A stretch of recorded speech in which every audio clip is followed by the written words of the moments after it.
추석 밥상 민심을 잡기 위한 여야의 총력전이 이어지고 있습니다. 추석 민심에 따라 정권의 주도권이 바뀔 수도 있기 때문인데요.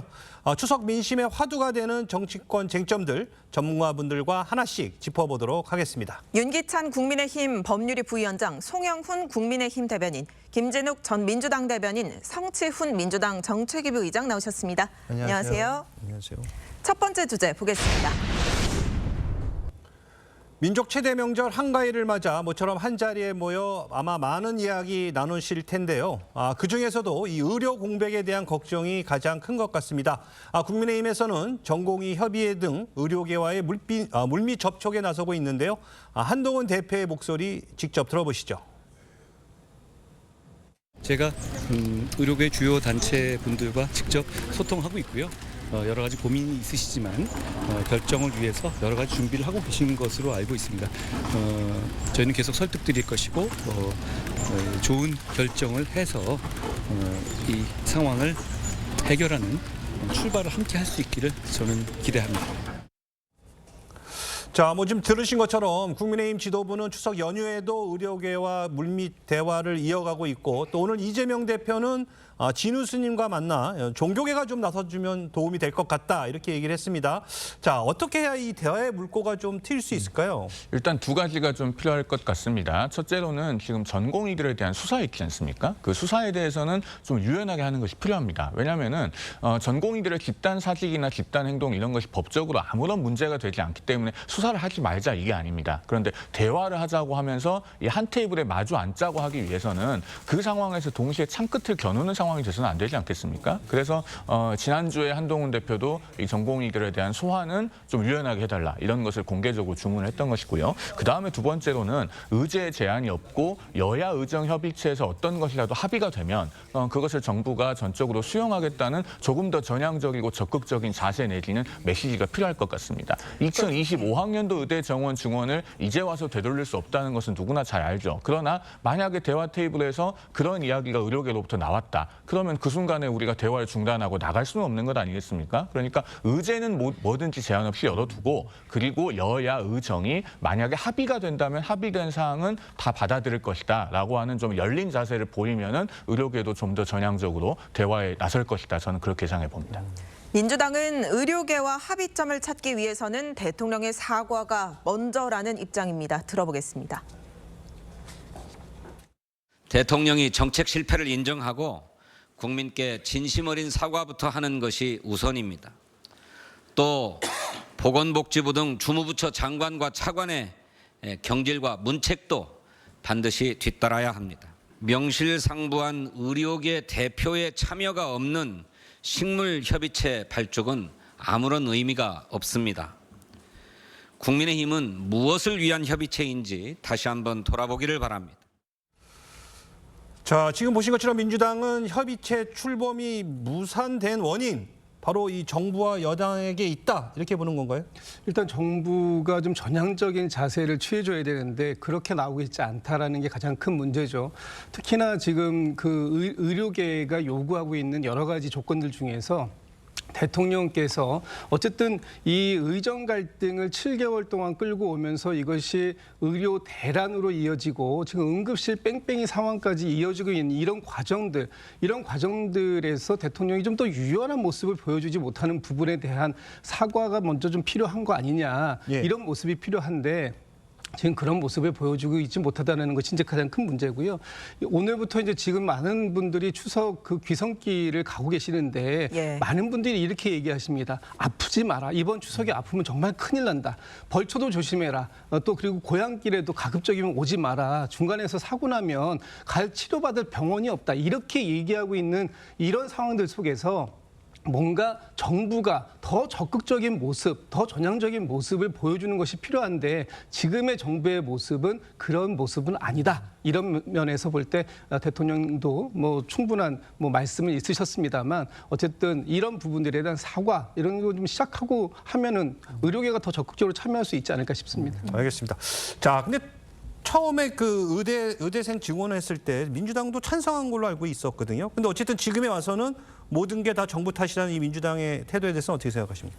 그러니까 정책 실패에 대해 사과하라라고 말씀하시는데 그 정책 실패의 구체적인 의미가 뭔지에 대한 말씀은 없어요.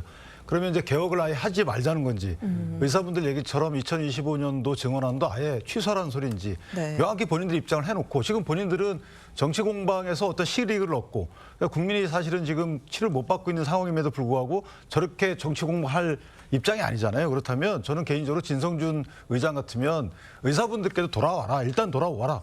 그렇게 해놓고 내가 담보하마. 이렇게 당신들 의견을 내가 이렇게 낼게. 이런 식으로 의료계를 설득하는 모습을 보여주는 것이 저는 민주당이 할 일이라고 보고요. 그다음에 대통령의 사과라는 것은 의료 이 전반적인 게 해결되고 나서 어쨌든 국민께 불안을 드린 부분에 대해서 사과를 할 거예요.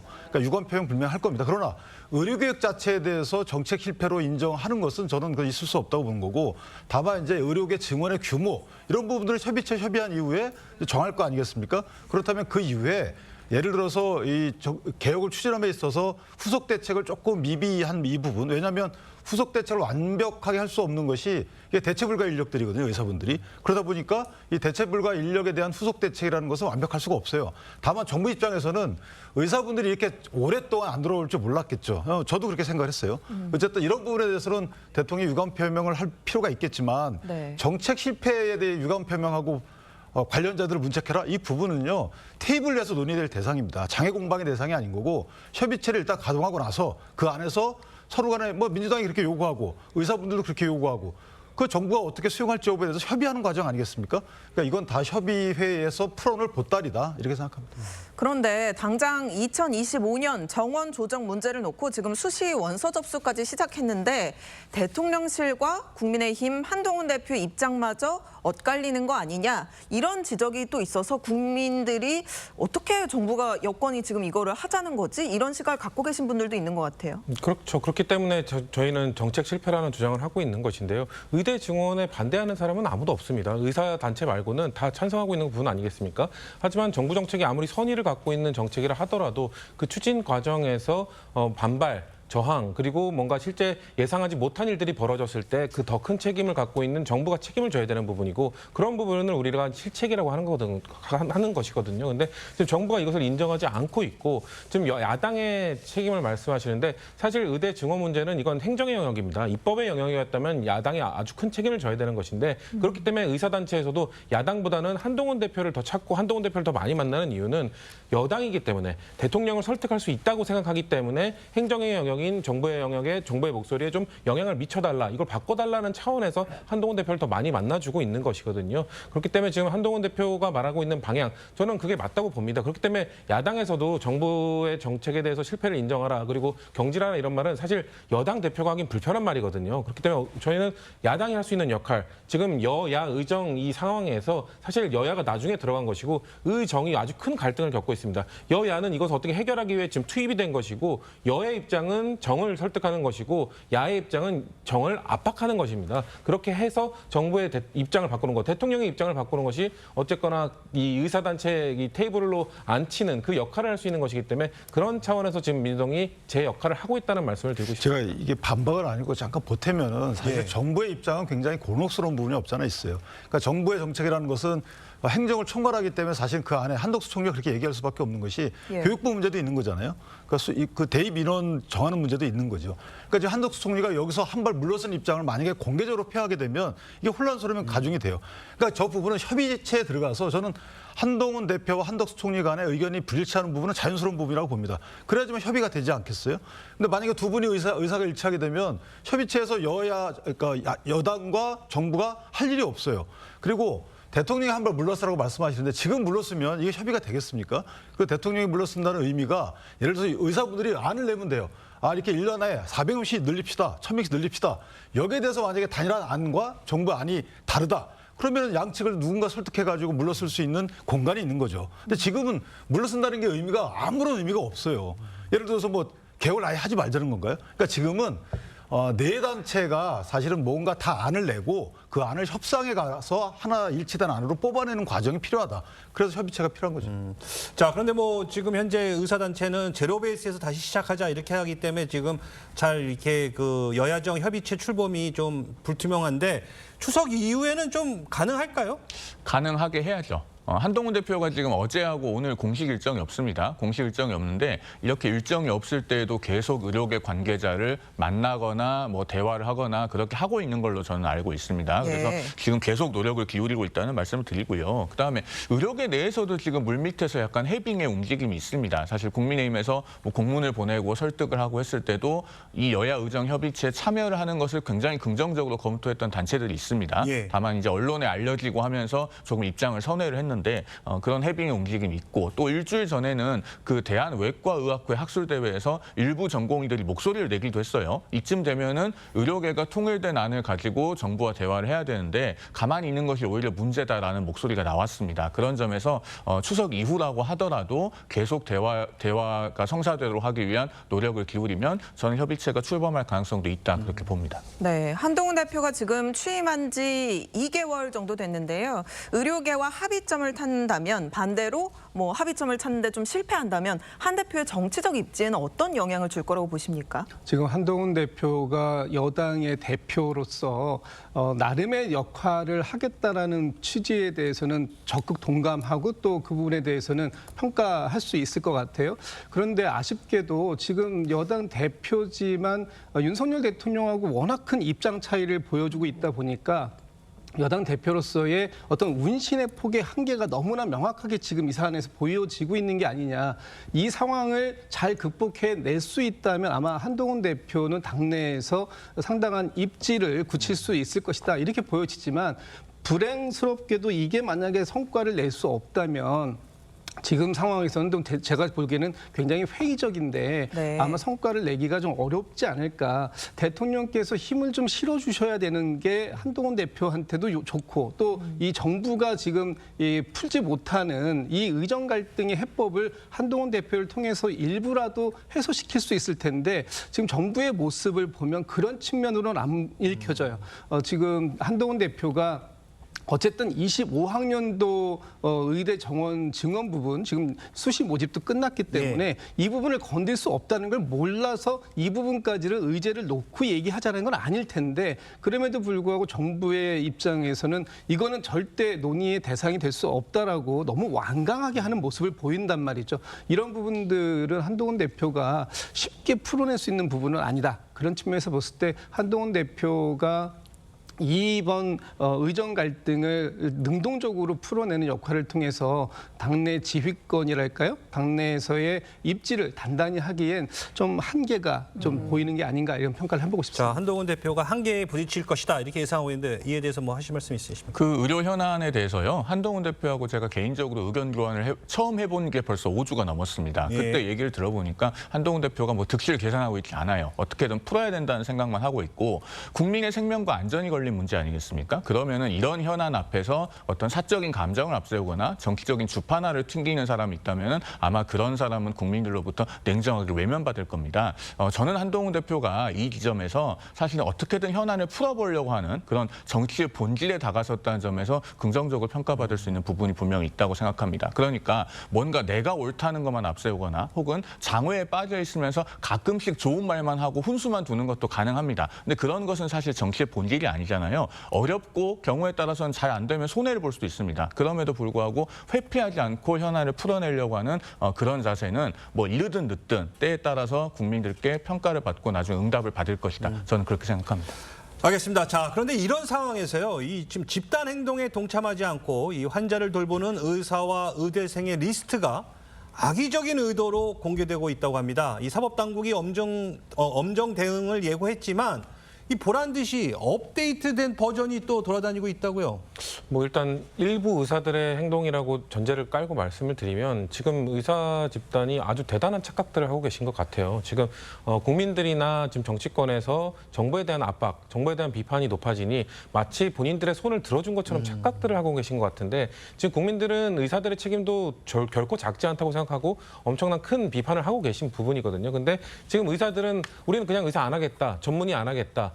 때로는 뭐 외국으로 나가버리겠다 뭐 이런 무책임한 모습들을 보이고 있는 것이고 이렇게 됐을 때 이것이 국민의 생명권, 안전권과 연관이 되는 것이기 때문에 우리는 정부는 이거에 대해서 예측을 하고 책임을 져야 되는 건 아니냐. 어떻게든 그들에게 점점 강경하게 할 것이 아니라 좀 유화책을 써서 그들을 어떻게든 끌어와야 되는 것 아니냐라는 차원에서 정부에게 지금 비판을 묻고 책임을 묻고 있는 것이지 절대로 의사들이 잘하고 있다는 것이 아닌데 일부 대단한 착각들을 하고 계신 것 맞다는 말씀을 드리고 전 개인적으로 이 사람들에 대해서 엄정한 조치, 국민들께서 이런 행동을 한 사람들에 대해서 나중에 이 문제가 해결된 이후에 과연 치료를 받고 싶을까요? 이 사람들의 진료를 받고 싶을까요? 예. 저는 그 이상의 처벌도 필요하다고 생각을 합니다만 법적인 차원에서 그런 것까지는 힘들다는 얘기를 들리고 있고 어쨌거나 뭐 개인정보 그리고 명예훼손 이런 부분에 대해서는 엄중하게 좀 처벌을 강하게 내려야 된다는 생각을 갖고 있습니다. 그렇군요.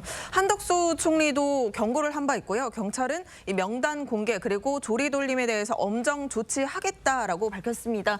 좀 법적인 조치 조금 전 말씀해 주셨는데 어떤 조치가 가능합니까? 그러니까 저는 사후적인 처벌이야 뭐 가능합니다. 그런데 예. 사후적 처벌 가기까지는 시간이 오래 걸리기 때문에 당장 이제 피해가 발생하니까 폐쇄를 해야 되겠죠. 저 부분에 대해서 방통위 등을 통해서 해당 사이트 운영 플랫폼을 통해서 폐쇄를 해야 될 것 같고 문제는 저는 이 의사분들이 지금까지는 공익적 측면에서 본인들의 행위의 정당성을 주장해온 부분이 없지 않아 있어요. 그러니까 결국 국민께 피해 갈 것이다. 이렇게 대단히 늘리게 되면 이런 부분에 대해서 국민들도 약간 공감하는 부분이 없지 않아 있거든요. 그런데 저런 게 만약에 계속 재발되게 되면 이제 공익적 측면에서 본인들의 정당성을 확보를 못할 것이다. 그런 차원에서 보면 저거는 사실 조금 유치한 행위거든요. 그러니까 나 안 하는 건 좋은데 옆에 하는 사람까지 못하게 한다. 이 부분은 사실은 조금 유치하고 더 나아간다 그러면 굉장히 국민에 대한 신뢰이기 때문에 예. 이 부분은 스스로 하지 않았으면 좋겠다. 이렇게 당부드립니다. 알겠습니다. 추석 민심의 또 다른 화두죠. 바로 이재명 대표의 사법 리스크입니다. 공직선거법 위반과 위증교사 혐의에 대한 1심 선고가 10월 중에는 나올 것으로 예상되고 있습니다. 이에 대한 여야 입장부터 한번 들어보시죠. 검찰의 이재명 대표 제거 공작은 야쿠자를 동원해 자행된 일제의 명성황후 시해, 작전명 여우사냥과 같은 추악한 음모입니다. 친일 매국 정권의 칼잡이 검찰에겐 일제하의 칼잡이 야쿠자의 피가 흐르나 봅니다. 탄핵소추 대상에는 이재명 민주당 대표를 수사한 검사들이 다수 포함됐고 헌법재판소에서 인용된 사례는 단 한 건도 없습니다. 민주당은 지금이라도 이재명 대표 사법 리스크를 방탄하고자 탄핵을 남발하는 행태를 즉시 멈춰주시기 바랍니다. 들으셨지만 김민석 최고위원은 이재명 대표를 향한 검찰 수사가 명성황후 시해 같은 음모다라고 말했습니다. 이에 대한 국민의힘 입장 들어볼까요? 한마디로 망언이죠. 저것은 지금 검찰을 일본 야쿠자에 비유하고 예. 구한 말에 명성황후를 시해한 일본인 낭인들에 비유한 것 아니겠습니까? 대단히 잘못된 발언입니다. 그리고 이 내용을 봐도 말이 안 되는 것이 자 이재명 대표가 받고 있는 범죄 혐의가 어떤 것들입니까? 본인과 함께 호주, 뉴질랜드 해외여행 같이 가서 같이 골프도 치고 다녀와서는 대장동 개발의 핵심 실무자가 됐던 전 성남도시개발공사 개발 1처장 김문기 씨를 대선 기간 동안에 무려 4번의 방송에서 연속해서 모른다고 했던 그 선거법 위반 혐의를 받고 있는 것 아닙니까? 또 그 백현동 개발 관련해서도 용도 변경을 국토부의 협박에 못 이겨서 했다고 했는데 사실은 국토부 공문이 버젓이 남아있지 않습니까? 그렇다면은 과연 명성황후가 구한 말에 이런 행위들을 했나요? 이건 말도 안 되는 어설픈 민족주의 레토릭이고 지금 민주당이 무엇이든지 일본만 갖다 붙이면은 정치적인 레토릭이 된다고 생각하는 그런 잘못된 착각에 빠져 있다는 것을 보여준 사례다 이렇게 말씀드립니다. 자, 국민의힘 주진우 의원은 민주당이 윤 정부 2년 동안 18건의 탄핵 소추안을 발의했는데 인용된 사례는 단 한 건도 없었다라고 얘기를 하면서 결국엔 이 탄핵 남발 이유가 이 대표의 사법 리스크와 연관이 있지 않냐 이렇게 얘기하는데 이에 대해서는 어떻게 생각하십니까? 지금 그 탄핵을 많이 한 거 맞습니다. 그런데 그 대표적인 사례를 한번 예를 들어볼까요? 지금 행안부 장관에 대한 탄핵을 저희가 한 적이 있습니다. 물론 헌법재판소에서 기각됐습니다. 그런데 이 행안부 장관에 대한 탄핵을 왜 했습니까? 그 22년도 10월 달에 이태원에서 150명이 넘는 그런 그 아까운 무고한 생명들이 아무 이유도 모르게 거리에서 희생되는 그런 불행한 참사가 있지 않았습니까? 그렇다면 그 건에 대해서 행안부 장관이 전체적으로 법적 책임은 지지 않을 수 있을지 몰라도 이렇게 큰 상황이 생겼는데도 누구 하나 정부에서 책임지는 사람이 없었기 때문에 야당에서는 책임을 물어야 되겠다라고 한 것입니다. 단지 법적으로 책임을 지지 않을 상황이 있었던 것은 뭐 맞는지 몰라도 그것에 대해서 이 정부에서 도대체 뭐 누가 책임졌습니까? 아무도 책임지지 않습니다. 이런 것들 때문에 저희가 탄핵을 한 거예요. 물론 거기에는 뭐 검사도 있고 지금 행안부 장관도 있고 또 방통위 위원장도 지금 탄핵이 뭐 심판에 올라가 있습니다만 이분들이 하는 행위가 법적으로는 비록 어떤 죄의 취지를 물을 수 없는 수준에 이를지 모르겠습니다만 국민들께서는 이 상황들에 대해서는 누군가가 반드시 책임을 져야 하는 상황이고 그 책임을 여당이 말하지 못하는 부분이기 때문에 야당이라도 나서서 이 부분에 대한 반드시 정치적 책임을 물어달라 하는 부분들에 대한 것을 국회에서 탄핵이라는 행위로 한 것이다 이렇게 말씀을 드리겠습니다. 네, 이재명 대표 이제 다음 달이면 1심 결과가 나올 것으로 예상이 되는데요. 만약에 유죄가 나올 경우 리더십에 균열이 생길 것이다. 아니다, 유죄가 나올 거라도 이미 뭐 어느 정도 예상이 되는 부분도 있었기 때문에 영향력이 없을 것이다. 이렇게 전망이 엇갈리는데 민주당 내부에서는 어떻게 보셔요?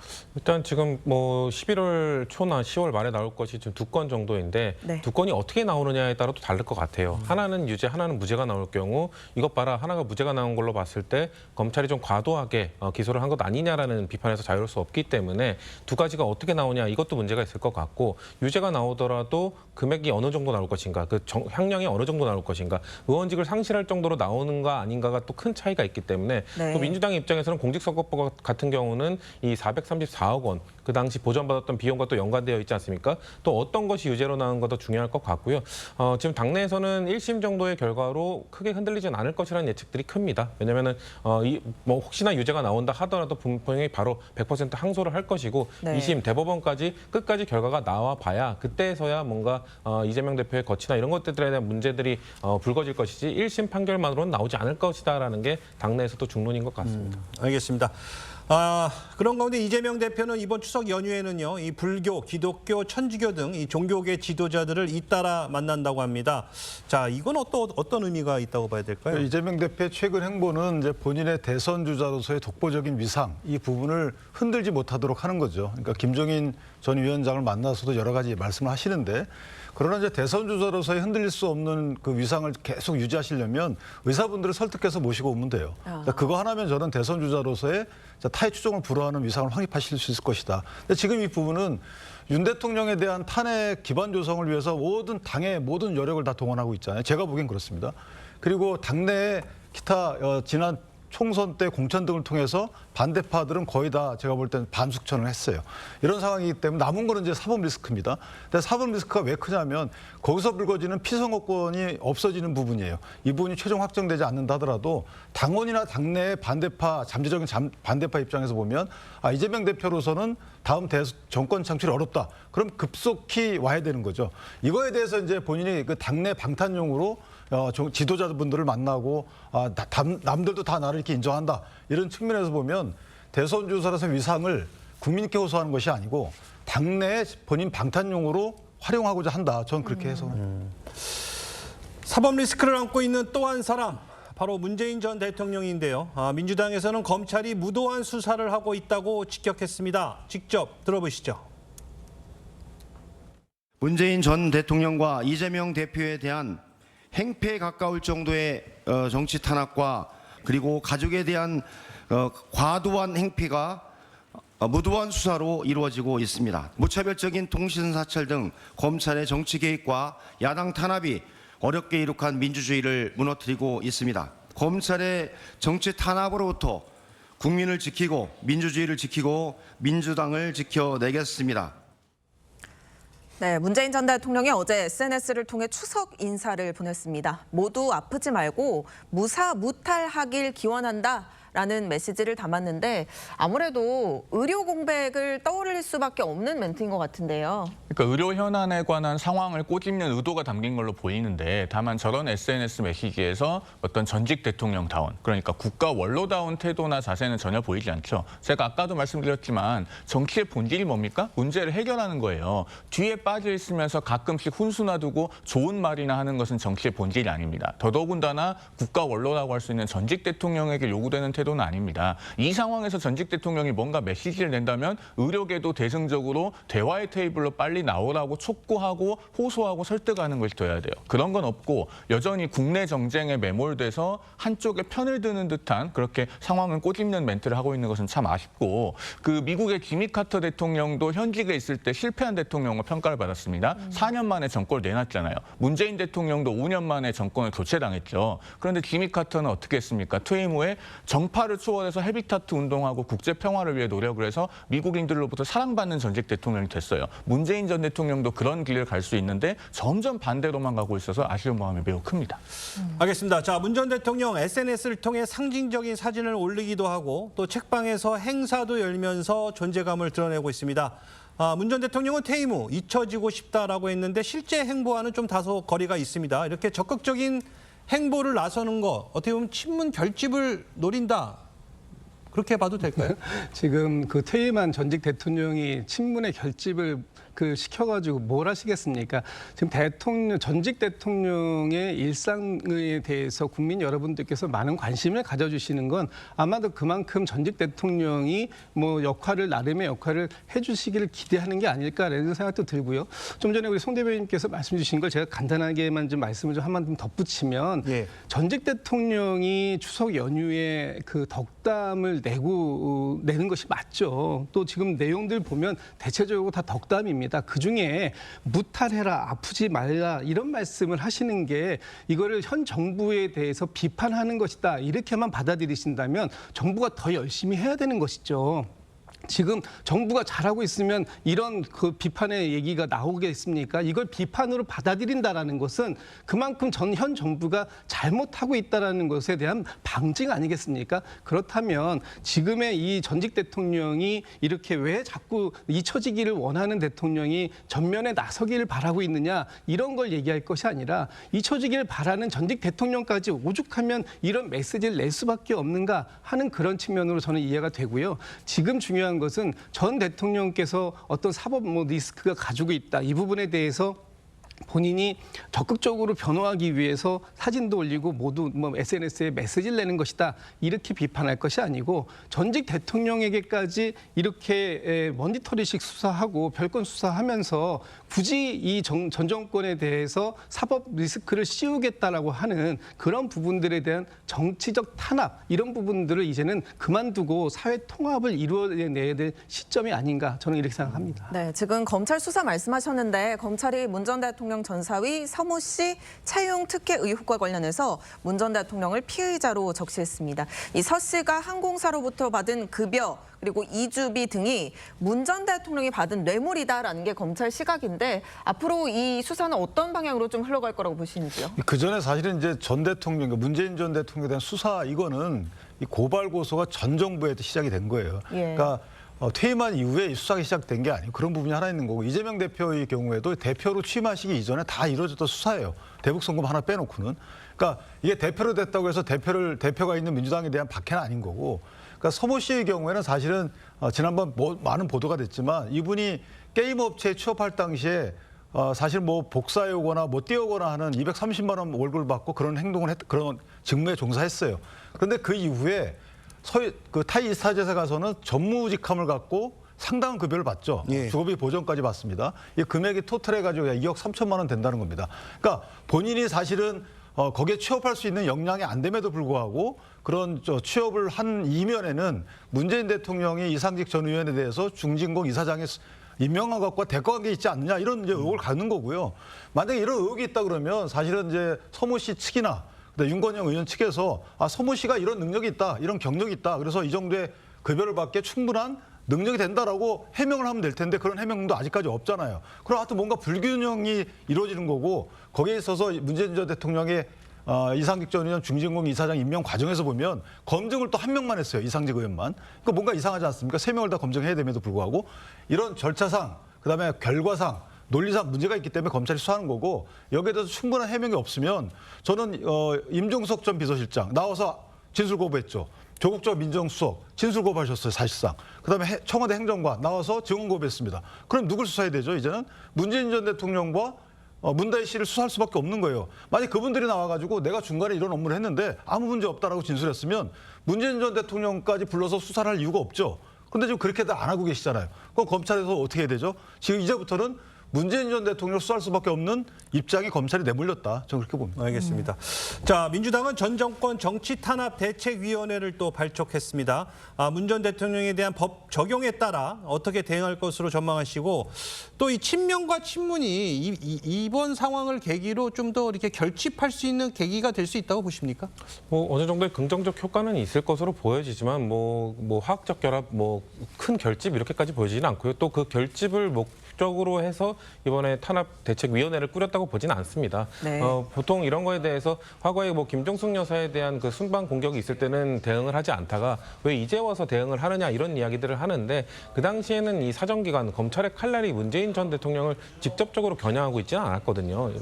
여당 의원들의 일부의 비판과 지적이 있었을 뿐인데 지금 이 문제에 대해서는 검찰기관이 너무 노골적으로 문재인 전 대통령을 칼날을 들이대고 있기 때문에 그거에 대해서는 당 차원에서 전직 대통령을 보호하기 위해 나서야 된다라는 그 차원에서 지금 나서고 있는 것이고요. 아까 그 문재인 전 대통령 그 전 사위와 관련된 아니면 이상직 전 의원의 중진공 이사장 관련된 이런 것들에 대해서 좀 아무런 해명을 내놓고 있지 않다라고 말씀하시는데 지금 제가 알기로는 나가고 있는 민정수석이나 이런 분들은 본인들의 그 큰 권한이 없었다. 왜냐하면은 사실상 그 조현옥 인사수석 당시에 그 담당했던 조현옥 인사수석이 상당히 오랜 기간 조사를 받으면서 조사에 응한 걸로 알고 있거든요. 그 부분을 통해서 충분히 해명됐음에도 불구하고 굳이 비서실장과 민정수석을 부르면서 불필요한 질문들을 했기 때문에 거부한 것이다라는 입장을 표명하고 있기 때문에 그런 거에 대해서는 좀 한 말씀 덧붙이고 싶습니다. 근데 그게 저희가 인사 시스템을 알지만 인사수석실에서는 추천만을 하잖아요. 근데 검증하는 건 민정수석실에서 하는 거고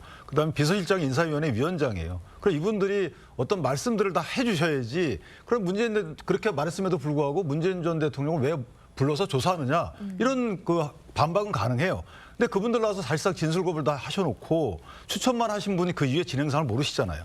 그러니까 조현옥 수석은 현재 피의자로 입건돼 있지만 나머지 분들이 적극적인 진술을 하지 않으신 부분도 문 전 대통령께는 상당한 부담일 것이다. 이런 취지입니다. 알겠습니다. 자, 추석 민심의 또 다른 화두, 바로 김건희 여사 관련입니다. 민주당은 김건희 여사 특검을 고리로 정부와 여당을 압박하고 있습니다. 먼저 박찬대 원내대표의 발언부터 들어보시죠. 김건희 특검은 필연입니다.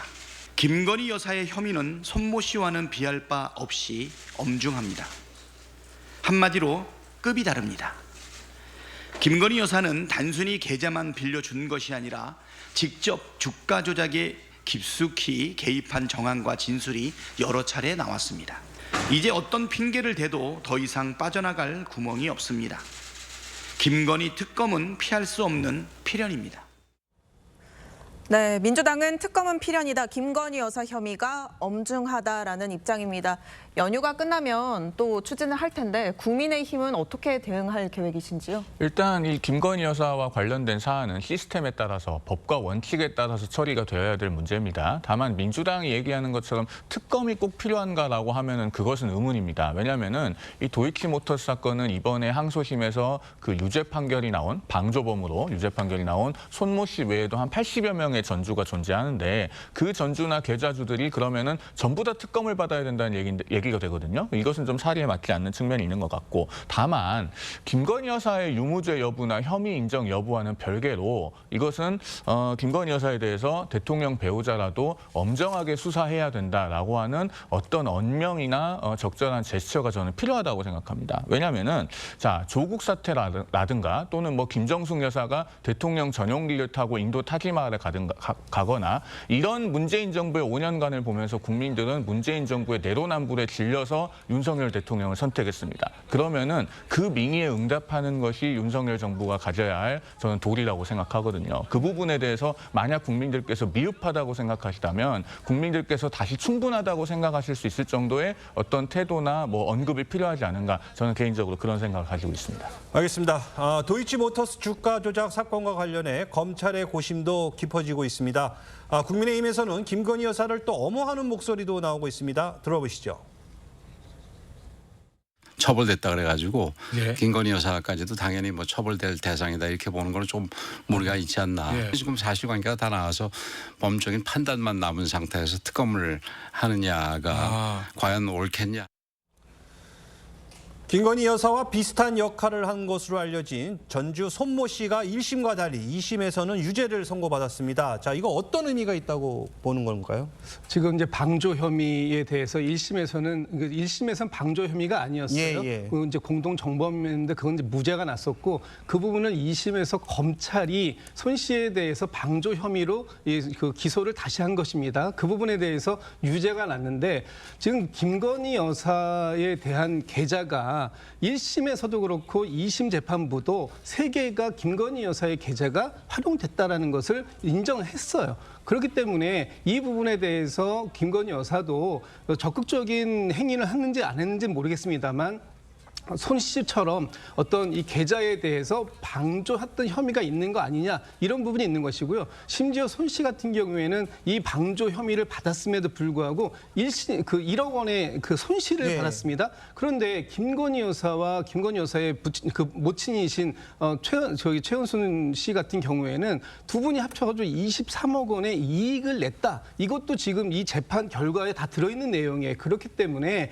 지금 김건희 여사께서 뭔가 이 부분에 대해서 지난번에 뭐 출장 조사까지 받으시고 했다고 하지만 실제 이 부분에 대해서 어떻게 얼마만큼 충분한 해명을 하셨는지 잘 모르겠다. 국민들은 아직 모르고 있습니다. 좀 전에 윤기찬 변호사님께서 전 대통령도 충분히 해명해야 한다 이렇게 말씀하셨잖아요. 같은 논리로 김건희 여사도 충분히 해명을 하셔야 되는데 지금 검찰이 지난번 이 명품백 수수 부분에 대해서 불기소 처분하는 쪽으로 지금 가닥을 잡았던 것이고 이것조차도 그렇게 가고 있었던 게 아닌가라고 보여지는데 지금 2심 판결까지 나왔기 때문에 이 부분에 대해서 김 여사하고 다르다 이렇게만 얘기할 것이 아니고 어느 부분이 어떻게 다른지에 대해서 법적으로 명확하게 갈라지지 않는다면 국민들께서는 쉽게 납득하기는 좀 어려우실 겁니다. 네, 이번 22대 국회 첫 번째 국정감사 다음 달 시작됩니다. 아무래도 법사위가 관심일 텐데요. 국민의힘에서는 문재인 전 대통령에 대한 수사 그리고 야권에서는 이 김건희 여사 특검을 고리로 또 좀 법사위 난타전이 벌어지지 않을까 예상이 되는데 어떤 부분이 쟁점이 될 거라고 보시는지요? 그러니까 법사위는 늘 난타전 같아요. 그러니까 정청래 위원장께서 사위를 조금 더 전향적으로 보시는 게 어떨까라는 생각을 하고요. 그러니까 문재인 전 대통령에 대한 수사를 담당했던 검사 측도 있지만 저는 이제 울산시장 선거 사건 있잖아요. 여기에 재기 수사 명령이 그러니까 재기 수사가 됐기 때문에 나머지 부분들에 대해서 기소될 여지도 없잖아 있고 여기에 사실은 이제 8개의 청와대의 부서가 동원됐기 때문에 대통령께서 모르고 이렇게 진행됐을까라는 또 의구심이 있을 수 있어요. 그러니까 문재인 전 대통령에 대한 칼끝을 무마시키는 이런 시도들도 있을 것 같고요. 또 주신 말씀 다 종합해 보면 김건희 특검 관련해서도 상당히 공세적으로 나올 것 같아요. 그러니까 대국민 설득 차원에서 상당한 발언들이 수위가 셀 겁니다. 중계되고 있기 때문에. 근데 김건희 여사의 그 도이치모터스 사건 같은 경우에는 이미 대선 때 상당히 문제가 됐었고요. 그다음에 심지어는 윤석열 검찰총장 청문회 당시에 그 당시에 이제 뒤바뀌어서 그 당시 보수당 측에서 상당한 문제 제기를 했었어요. 그렇죠. 네, 그래서 문제 제기했는데 이것들이 다 이제 문제는 있지만 수익을 얻었고 해서 그 관련된 것 자체가 문제지만 이게 과연 시세 조종 행위에 대한 방조범이냐는 또 다른 문제예요. 이 부분은 법리적으로 손모 씨의 경우는 보세요. 80여 명의 말씀 주신 전주 중에 기소된 분은 3분인가 뿐이 안 된단 말이에요. 그중에 손모 씨는 이분이 그 가담 정도가 크기 때문에 공동정범으로 기소가 됐어요. 근데 법원은 공동정범은 아니다라고 해서 무죄가 났죠. 그러니까 그보다 약한 방조범으로 도와준 거다라고 해서 이제 공소장이 추가됐단 말이에요. 여기에 유죄가 나온 거예요. 그러면 나머지 분들은 기소 안 한 부분이 일단 판단이 틀렸다고 볼 수 없는 거죠. 맞은 거죠. 그렇기 때문에 일단 여기서 시작을 해야 되는 겁니다. 손모 씨의 경우는 본인이 다 주분도 하고 했던 부분들이고 김건희 여사 같은 경우는 본인이 주문한 경우는 그렇게 드물고 마지막으로 본인이 보고만 받은 거예요. 그런데 이분이 이렇게 팔면은 이게 나한테 이득이다라는 그런 생각으로 했는지 아니면 시세 조정에 내게 가담한다는 인식을 했는지 이거를 지금 밝혀야 되는 부분인데 아직까지는 그에 대해서는 증거가 명확치 않다 이렇게 보여집니다. 알겠습니다. 다음 주제 가보도록 하겠습니다. 이번엔 좀 북한 관련 소식도 좀 짚어보도록 하겠습니다. 북한이 추석 연휴 첫날인 어젯밤 오물풍선을 또 띄웠습니다. 지난 12일 탄도미사일을 발사한 지 이틀 만인데 자 이렇게 오물풍선을 계속해서 살포하는 의도 이게 뭐라고 생각하십니까? 지금 북한은 뭔가 계속 관심을 받고 싶은 것 같아요. 뭔가 이 남쪽뿐만 아니라 지금 미국 대선도 지금 함께 이루어지고 있기 때문에 지금 뭐 며칠 전에 있었던 그 미사일 발사 같은 경우에는 그 미사일 발사라든지 아니면 우라늄 농축 시설이라는 이런 부분들을 지금 공개적으로 얘기하고 있는 것들은 미국을 향해서 우리의 능력이 이 정도 있으니 앞으로 우리하고 대화하지 않으면 안 될 거야라는 부분들을 명시적으로 얘기하는 것 같고요.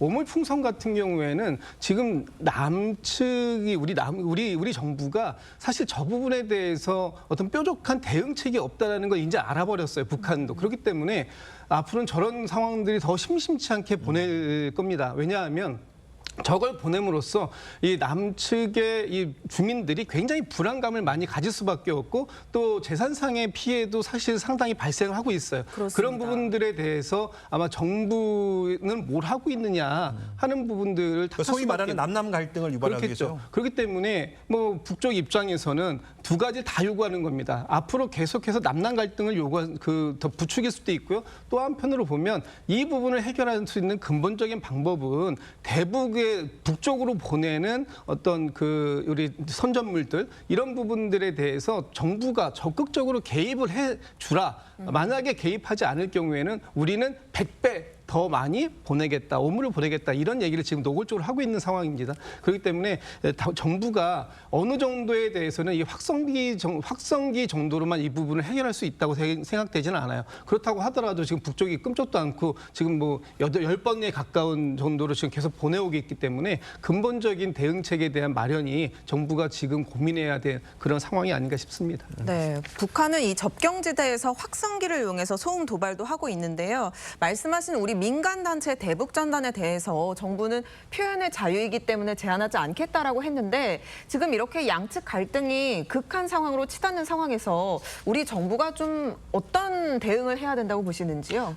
김진욱 대변인께서 조금 전에 말씀하신 거에 사실 중요한 시사점이 있습니다. 북한이 이렇게 남남 갈등을 유도할수록 야당이 초당적인 대응에 협력을 해주셔야 됩니다. 지금 대북전단 금지법 같은 경우에 2023년에 헌재에서 위헌 결정이 나오지 않았습니까? 그러니까 우리 정부가 이것을 대북전단을 못 날리게 하는 방법으로 뭐 형사처벌한다거나 이런 거는 이제 할 수가 없어요. 그리고 사실은 북한 주민을 해방시키는 데 있어서 굉장히 필요한 일 아니겠습니까? 이걸 정부가 인위적으로 막아서는 안 된다고 생각하고 이 오물풍선에 대해서는 군사 기술적으로 또 대처할 수 있는 방법이 있습니다.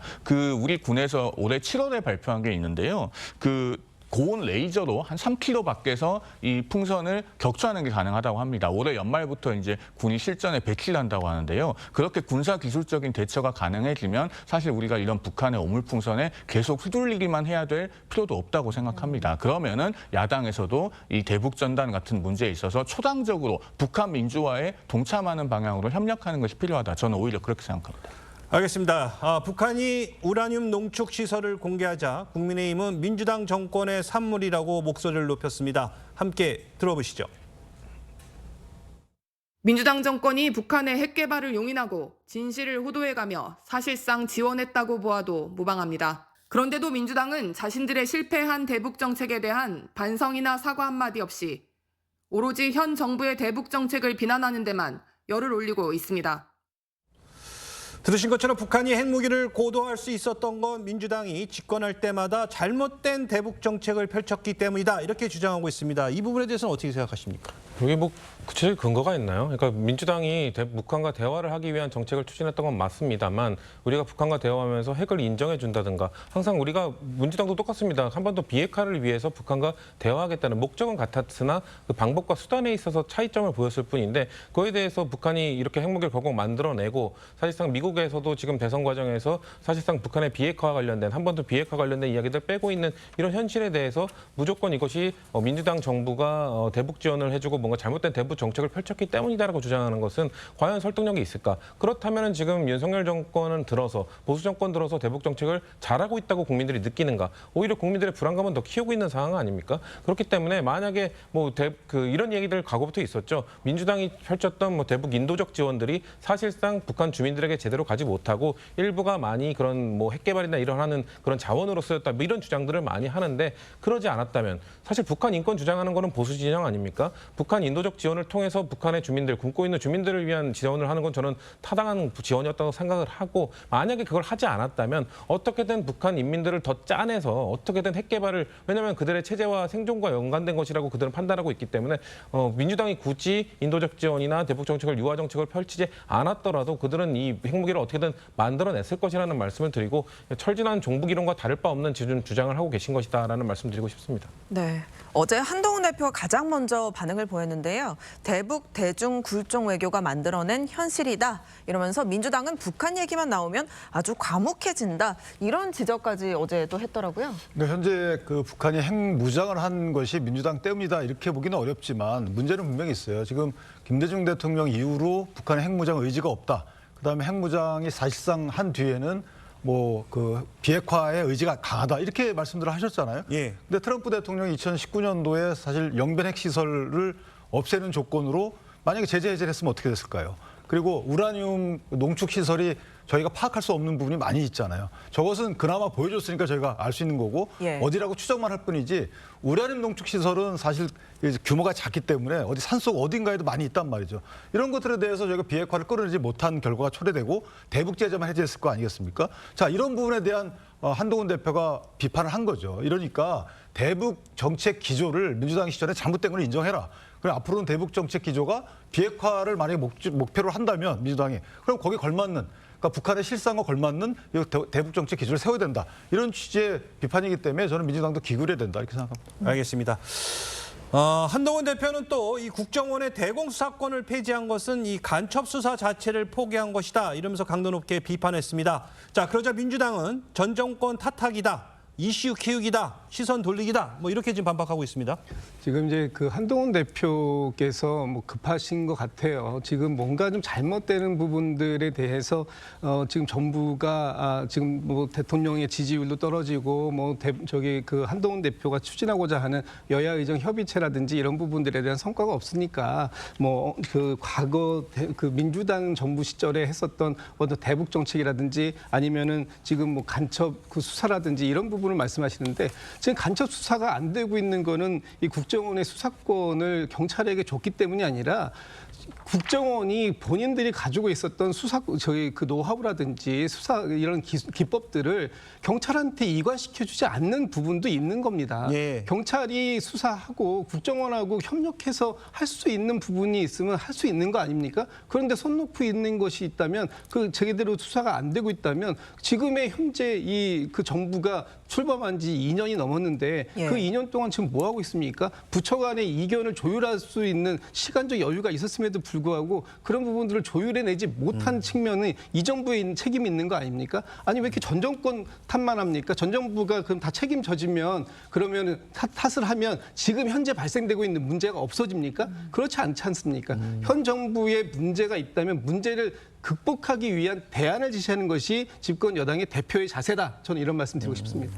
제가 그 대공수사권 관련된 당의 논평을 어제 제가 직접 썼습니다. 그래서 좀 반박을 드리지 않을 수가 없는 게 대안을 말씀하셨는데요. 그러면은 민주당에서는요. 대공수사권을 폐지하면서 국정원에 부여했던 조사권마저 왜 도로 없애려고 합니까? 지금 민주당에서 그걸 추진하고 있죠. 그러니까 지금 대공수사권을 박탈해서 국정원에 팔을 묶어놨는데 이제는 조사권마저 박탈해서 다리도 묶어놓으려고 하고 있어요. 그리고 이걸 왜 경찰에 이관해서 문제가 해결되지 않냐면요. 예를 들면 이런 간첩단 수사를 할 때는 그 스테파노그래피라고 합니다. 암호 해독 기술이 필요해요. 이건 국정원에서 다년간 양성되어 온 전문가들이 있습니다. 경찰에 바로 이관해준다고 해서 이게 바로 되지가 않아요. 그다음에 경찰이 수사를 하고 마지막 단계에 뭐가 있죠? 수사심의 수사심의위원회가 있습니다. 그러면은 그 수사심의위원회에서 간첩 수사와 관련돼서 많은 민감한 기밀 사항들이 다 유출될 수밖에 없습니다. 그런 부분들을 지금 국정원에서 지적을 하고 있거든요. 지금 그 3대 간첩단 관련해서 지금 기소하지 못한 혐의자들이 한 30여 명 된다고 하는데 그 사람들이 지금 어딘가에도 활보하고 있습니다. 과연 이렇게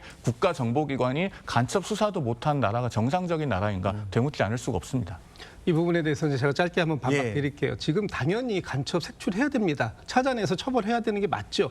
그런데 지금 이 정부가 출범한 지가 지금 한 달 지났으니까 2달 지났습니까? 2년이 넘게 지났습니다. 이 정부 안에서 대통령께서 무슨 뭐 반정부 세력이 암약한다 이런 말씀하시고 여당의 대표가 수사권이 없어서 못한다 이런 말씀하시는데 지금 그렇게 되면 책임을 갖다가 전 정부한테만 떠넘기면 간첩들이 다 없어집니까? 그렇지 않습니다. 이 부분에 대해서 필요한 부분이 있다면 제안을 하세요. 그리고 이거 그 국정원에서 수사권 경찰로 이관시키면서 2년이라는 충분한 시간적 유예 기간도 줬었습니다. 지난 2년 동안 그 시간 동안 뭐 하셨습니까? 그거 준비 안 해놓은 상태에서 지금 수사권이 없으니까 정부가 지금 전복되게 생겼다? 그래서 개헌 필요한 겁니까? 이렇게 논리적으로 비약해 나가고 싶지 않습니다만 이렇게 사람들이 생각할 수 있다 하는 부분까지 말씀드립니다. 핵심적인 부분에 대한 답을 못 들은 것 같아요. 그러면 왜 민주당에서는 국정원의 대공수사권 폐지에 대한 보완책으로 만들어놓은 조사권마저 도로 폐지하려고 하죠? 그러면 국정원은 뭘 하라는 건가요? 우리나라에서 가장 간첩 수사를 잘 할 수 있고 노하우가 축적된 기관인데 사실상 아무것도 못하게 만들어 놓고 있습니다. 그러면 지금도 30여 명의 간첩 혐의자들은 어디선가 활발하게 활동을 하고 있어야 된다는 건데 그 사람들을 잡을 수 있는 것에 대한 대책은 민주당은 뭘 갖고 있습니까?